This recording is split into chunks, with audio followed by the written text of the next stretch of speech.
በስመ አብ ወወልድ ወመንፈስ ቅዱስ አሐዱ አምላክ አሜን። የማቴዎስ ወንጌል ምዕራፍ 25። በዚያ ጊዜ መንግሥተ ሰማያት መብራታቸውን ይዘው ሙሽራውን ሊቀበሉ የወጡ 10 ቆነጃጅትን ትመስላለች። ከእነርሱም 5ቱ ሰነፎች 5ቱም ልባሞች ነበሩ። ሰነፎቹ መብራታቸውን ይዘው ከእነርሱ ጋር ዘይት አልያዙምና፣ ልባሞቹ ግን ከመብራታቸው ጋር በማሰሯቸው ዘይት ያዙ። ሙሽራውን በዘገየ ጊዜ ሁሉ እንቅልፍ አላቸውና ተኙ።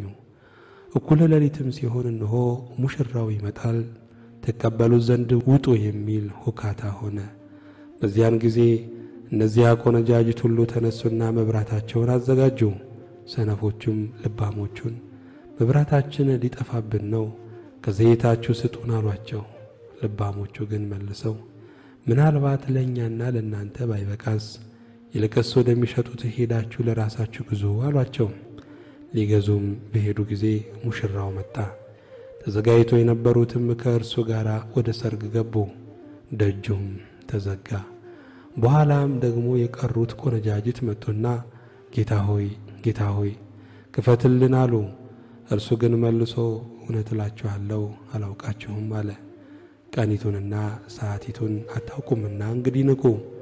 ወደ ሌላ ሀገር የሚሄድ ሰው ባሮቹን ጠርቶ ያለውን ገንዘብ እንደሰጣቸው እንዲሁ ይሆናልና፣ ለእያንዳንዱ እንደ አቅሙ፣ ለአንዱ 5 መክሊት፣ ለአንዱ 2፣ ለአንዱም 1 ሰጠና ወደ ሌላ ሀገር ወዲያው ሄደ። 5 መክሊትም የተቀበለው ሄዶ ነገደበት፣ ሌላም 5 አተረፈ። እንዲሁም 2 የተቀበለው ሌላ 2 አተረፈ። 1 የተቀበለው ግን ሄዶ ምድርን ቆፈረና የጌታውን ገንዘብ ቀበረ። ከብዙ ዘመንም በኋላ የእነዚያ ባሮች ጌታ መጣና ተቆጣጠራቸው። 5 መክሊት የተቀበለውም ቀረበና ሌላ 5 መክሊት አስረክቦ ጌታ ሆይ 5 መክሊት ሰጠኸኝ ነበረ፣ እነሆ ሌላ 5 መክሊት አተረፉበት አለ።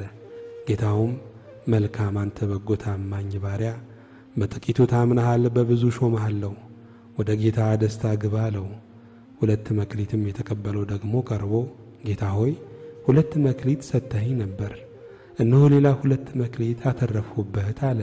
ጌታውም መልካም አንተ በጎ ታማኝ ባሪያ፣ በጥቂቱ ታምነሃል፣ በብዙ ሾመሃለሁ፣ ወደ ጌታ ደስታ ግባ አለው። 1 መክሊትም የተቀበለው ደግሞ ቀርቦ ጌታ ሆይ ካልዘራህባት የምታጭድ ካልበተንህባትም የምትሰበስብ ጨካኝ ሰው መሆንህን አውቃለሁ።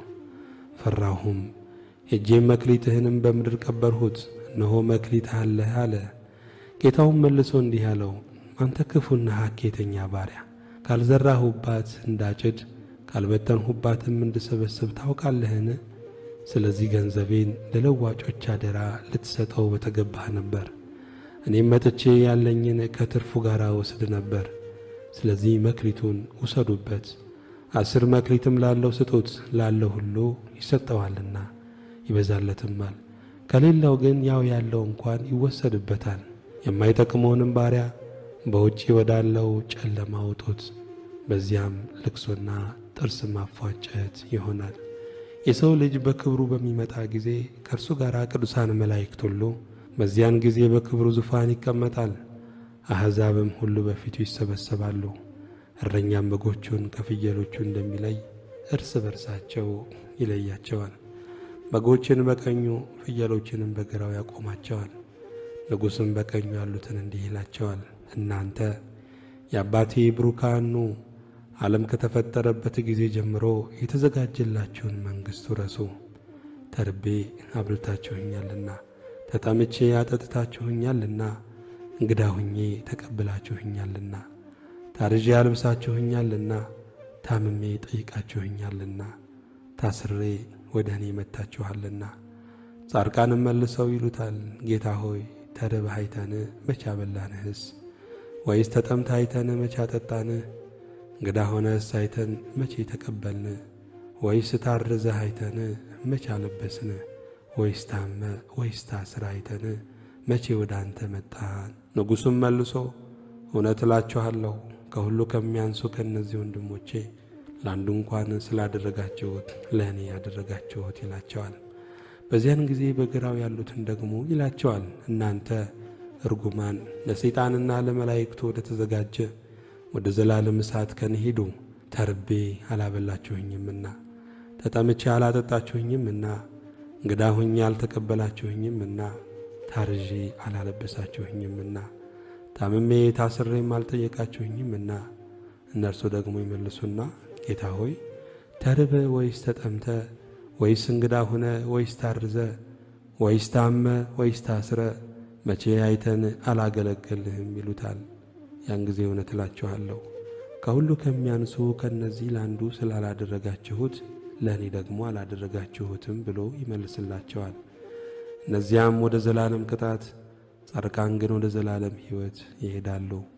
ምስጋና ለእግዚአብሔር ይሁን።